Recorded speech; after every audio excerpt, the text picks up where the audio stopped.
Investors around the world are now looking at the 54 nations that make up Africa with fresh eyes. Tens of billions of dollars have poured into African industries this year as government bodies and businesses across Asia, Europe, and the Middle East look to tap into the continent's young population and rapid economic growth. According to a report, China alone inked more than $30 billion in construction contracts across Africa. After over a decade of development, Africa's startup scene is booming. Last year, the tech sector attracted a record $5 billion, more than the total amount raised in the previous 3 years combined. Breaking. A powerful shift is unfolding in the global economy, and it is happening faster than many expected. Large investment funds, multinational firms, and billion-dollar financial groups are moving serious money into Africa. This is not a future plan or a distant forecast, it is already happening. And the speed of this movement is creating visible anxiety in parts of the United States and Europe that once dominated global investment flows. For decades, global capital followed a familiar pattern. Money moved from the West into emerging markets cautiously, often in limited amounts and under strict conditions. Africa was often labeled as high-risk, unstable, or underdeveloped. But recent data paints a very different picture. Foreign direct investment into several African economies has risen sharply, while inflows into some Western markets have slowed. What is driving this change begins with basic facts. Africa has one of the youngest populations in the world. Consumer demand is growing. Cities are expanding. Digital adoption is accelerating. Infrastructure projects are scaling up. Energy, logistics, finance, agriculture, and technology sectors are attracting attention that would have been unthinkable 20 years ago. Major global funds are no longer testing the waters, they are committing long-term capital. Factories are being built, ports are expanding, data centers are opening, payment systems are growing. Analysts warn that when large investors commit at this scale, they are not chasing headlines, they are positioning for decades, not quarters. At the same time, economic conditions in parts of the United States and Europe have become more complicated. Growth has slowed, debt levels are high, interest rates increased rapidly, operating costs have risen. Returns that once felt guaranteed now come with more uncertainty. This does not mean collapse, but it does change calculations. Capital is not emotional. It moves where risk and reward align. Africa is increasingly offering higher growth potential relative to cost. Labor is younger. Markets are underserved. Margins can be larger. This could mean that investors see Africa not as an alternative, but as a priority. There is also a strategic layer. Global supply chains are being restructured. Companies want production closer to raw materials. Africa holds critical minerals, agricultural land, and energy resources. Investing locally reduces transport risk and political exposure. Analysts warn that countries that control both resources and processing gain leverage over future industries. Technology plays a key role in this shift. Mobile banking, digital identity systems, and fintech platforms have expanded rapidly across Africa. In some cases, adoption has outpaced Western markets. Investors see scalable systems built without legacy constraints. This could mean faster innovation and lower costs. Governments across Africa are also changing how they approach investment. Regulatory frameworks are being modernized. Regional trade agreements are reducing barriers. Special economic zones are offering incentives. While challenges remain, the direction is clear. African economies are competing actively for global capital. This surge of investment is being closely watched in Washington and European capitals. Not because Africa is growing, but because money is moving away from traditional centers. Analysts warn that when capital reallocates at scale, influence often follows. Financial centers thrive on volume. When deal flow slows, secondary effects appear. Legal services, banking, consulting, and real estate all feel pressure, even small. Percentage shifts can have outsized impacts on employment and tax revenue.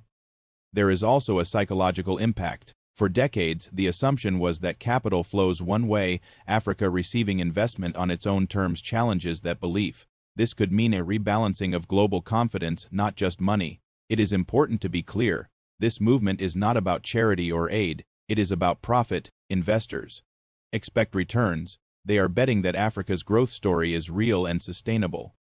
Analysts warn that expectations are high, which increases pressure on governments and institutions to deliver stability and transparency. Risks still exist. Infrastructure gaps, political uncertainty, and currency volatility remain concerns, but investors are pricing those risks differently than before. Diversification across multiple African markets reduces exposure. Long-term horizons smooth volatility. Meanwhile, competition for capital is intensifying. If Africa absorbs more global investment, other regions must adjust. This could mean the United States and Europe will need to offer clearer growth strategies, better incentives, or structural reforms to remain attractive. Another factor is demographics. Aging populations in Western economies limit long-term growth potential. Africa's population growth supports expanding labor forces and consumer bases. This could mean future demand increasingly comes from African markets rather than Western ones. Education and skills development are also improving. Partnerships between global firms and local institutions are expanding training programs. This supports productivity and reduces reliance on external labor. As capital flows change, geopolitical relationships may shift as well. Investment builds long-term ties. Countries that host factories, supply chains, and financial infrastructure gain strategic relevance. Analysts warn that economic influence often precedes political influence. This moment does not signal panic because Africa is rising. It signals concern because dominance is no longer exclusive. Global finance is becoming more distributed. Old assumptions are being tested. For Africa, this surge brings opportunity and responsibility. Managing growth, protecting environments, and ensuring benefits reach broader populations will determine whether this investment wave delivers lasting development or short-term gains. For the rest of the world, the lesson is clear. Capital follows momentum, preparation, and potential. No market remains central forever without renewal.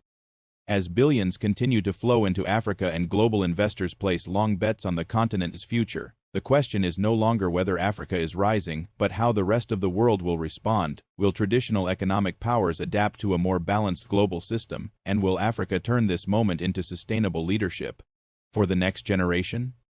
As global investors continue pouring billions into Africa, a deeper transformation is unfolding beneath the headlines, and this second phase of the story explains why the shift is creating such unease in traditional financial centers. This is no longer just about money-chasing opportunity. It is about the long-term restructuring of where growth, influence, and decision-making will sit in the global economy. One of the clearest signals comes from the type of investments being made. Early waves of foreign capital into Africa often focused on extraction, short-term returns, or limited pilot projects. What is happening now is different. Investors are committing to manufacturing plants, regional headquarters, logistics corridors, power generation, and digital infrastructure. These are not quick exits, they are foundations. Analysts warn that when capital moves into fixed, long-life assets, it indicates strong confidence in political continuity and economic direction. Factories cannot be relocated easily. Ports take decades to pay off. Data centers require long-term demand. Investors would not take these risks without believing that Africa's growth trajectory is durable. This could mean Africa is no longer being treated as a peripheral market, but as a core growth engine. That distinction matters. Core markets attract research, talent, and innovation. Peripheral markets receive leftovers. The current pattern shows a shift toward the former. Another major driver is the restructuring of global supply chains. Companies are seeking to reduce exposure to distant disruptions. Producing closer to raw materials and end markets lowers costs and risk. Africa offers both. Minerals needed for energy transitions, agricultural capacity for food security, and growing domestic consumption all exist within the same geography. This shift directly challenges long-standing industrial advantages held by the United States and Europe. When production moves, associated services move too. Financing, insurance, shipping, and technology ecosystems often follow manufacturing hubs. Analysts warn that losing industrial relevance eventually weakens financial relevance. Currency considerations also play a role. Investors are increasingly structuring deals that reduce reliance on traditional reserve currencies. Regional currencies, commodity-backed arrangements, and alternative settlement systems are gaining attention. This could mean reduced transactional dominance for Western financial systems over time. Labor dynamics are another factor. Africa's workforce is expanding, while workforces in many developed economies are aging or shrinking. Younger labor market supports scalability. Training programs linked to new investments are building skills locally. This improves productivity and reduces costs. Investors see long-term value in demographic momentum. There is also a noticeable change in how African governments negotiate. Terms are firmer, local value addition is emphasized, infrastructure commitments are tied to access.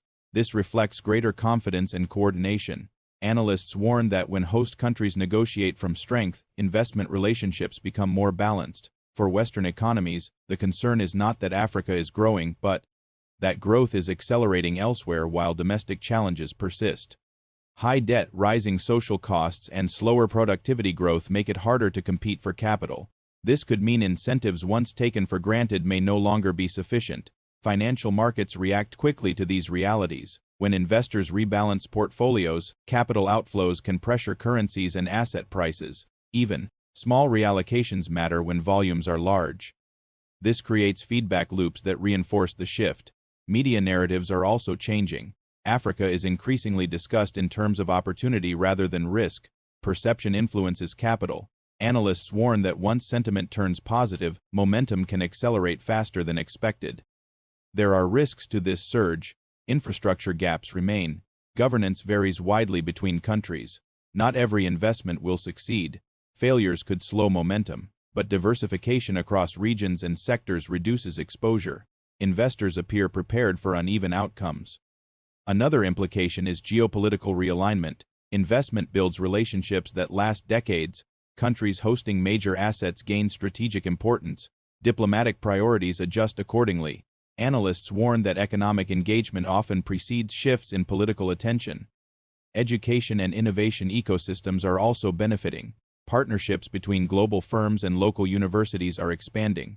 Research hubs are forming. This supports higher value industries and reduces dependency on imported expertise. For local populations, the stakes are high.